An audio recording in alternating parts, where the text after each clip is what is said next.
Chapter 34. The room spun. I sank to the floor.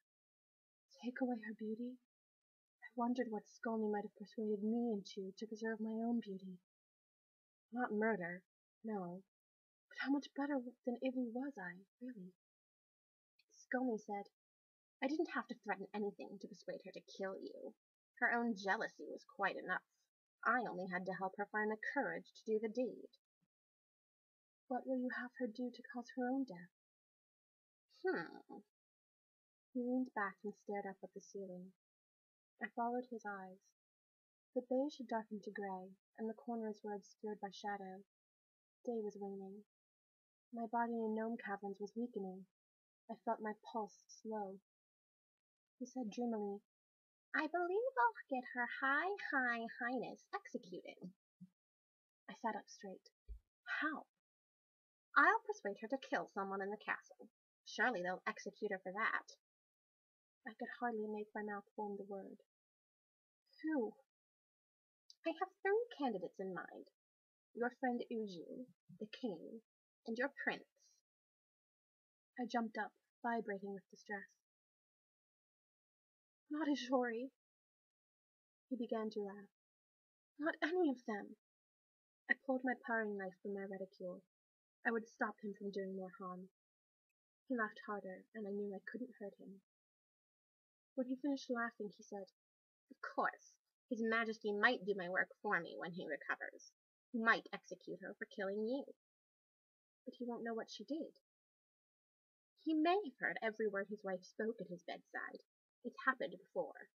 I know of several cases. Skolny shrugged. But I fear His Majesty's doting heart will stop him doling out the ultimate punishment. I shan't wait. How could I dissuade Ivy from more murder attempts? She'd never listened to me in the past, but perhaps I could think of something to make her listen. When will the Queen return? He looked at me sharply. Why do you wish to know? I want to prepare myself for the sight of her. Ah, in 2 days, more or less. She has a horse. I'm hoping she meets up with an ogre.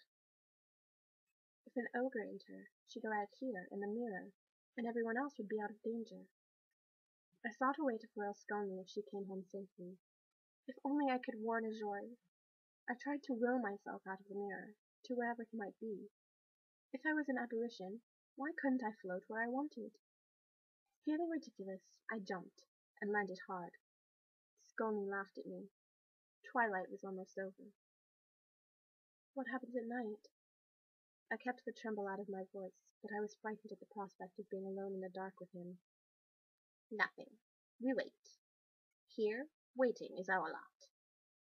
A whimper escaped me. A sob. Tears are tedious. I wept.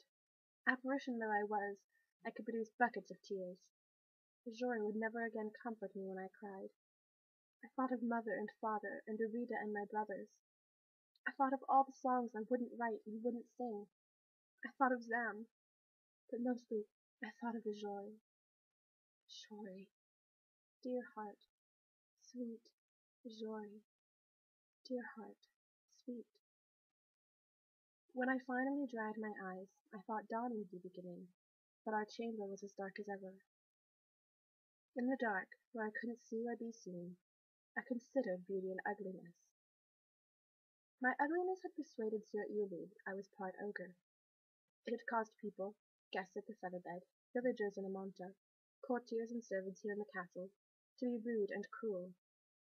I'd had no chance to be beautiful in everyday circumstances, to be admired at the castle or at the featherbed.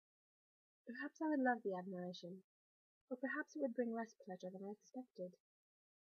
Without doubt my beauty had prevented Uji from killing me, but I'd certainly enjoyed seeing myself beautiful in the mirror. The pursuit of beauty, however, had been disastrous. The pursuit of beauty had turned me to stone. It had left me with a marble toe. It had brought me here. You might sing to me, Skolny said. It will pass the time. I wouldn't. If you won't, I will. He sang in a whiny, sing-song voice. I never sing myself to sleep, for plotting keeps me busy, whom to kill and how to woo the foolish heart that owns me.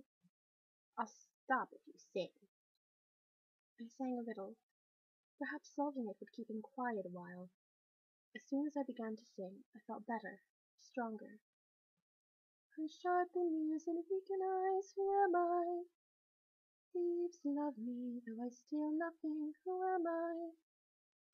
I linger long in winter, in summer I'm too soon gone, who am I? The Silver Queen rules me, I light her candles, who am I? Ceres is my flower, the owl is my bird, who am I? Sconey said, easy. I might have needed a moment's thought if you'd sung during the day. He'd gotten it. He was quick. Sing more, he said. I will if you'll give me a turn in your chair. I wanted to determine what Ivy saw from now on. Perhaps I could persuade her to shatter the mirror, although its destruction might be the end of me. So be it. My body would stop breathing soon anyway. You may try the chair at dawn if you'll sing until then. I began. I played on human feelings. I sang every song I knew of human virtue. I sang of friendship, love, humor, kindness, self-sacrifice. As I sang, I felt strong enough to fly. I wondered if my real body back in gnome caverns was mending. But no, I could feel it losing ground, the merest trace of air trickling down its windpipe. Dawn came eventually. I stopped singing. If I'd been in my real body, I'd have had a sore throat. Stand up, I said. Let me try the chair. He laughed. You believed me, and I had a night of beautiful music. Ivy believed. I rushed at him.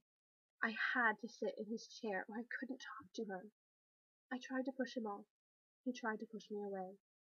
But we were empty clothes fighting. No muscle, no singing.